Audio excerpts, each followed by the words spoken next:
Et puis alors après Chirac, bon, Sarkozy qui a osé faire ratifier par le traité de Lisbonne de 2008 la Constitution européenne que Jacques Chirac avait soumise au référendum des Français et qui avait été rejetée par les Français.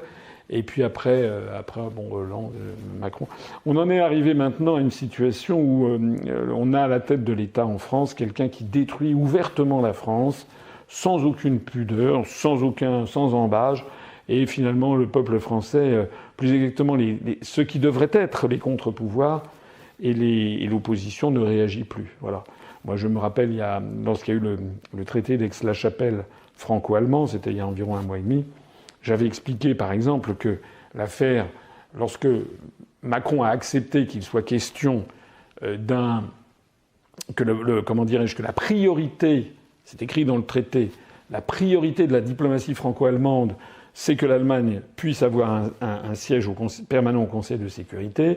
J'avais dit, et je reprenais ainsi ce que j'ai dit depuis des années, je le dis depuis au moins 8 ou 9 ans, j'avais dit que c'était un doigt dans l'engrenage pour que la France soit amenée à céder le siège au Conseil de sécurité à l'ONU, à le céder à l'Europe et à l'Allemagne. Je rappelle que c'est un des 2 éléments qui fait de la France une grande puissance au niveau mondial. Le siège permanent au Conseil de sécurité, il n'y a que 5 pays au monde qui en ont. Ça remonte à la fondation de l'ONU en 1945 avec la charte de San Francisco. Ces États sont les États-Unis d'Amérique, la Russie, la Fédération de Russie, la République populaire de Chine, le Royaume-Uni et la France. Et donc j'avais dit qu'il y avait ce risque majeur et que c'était un scandale.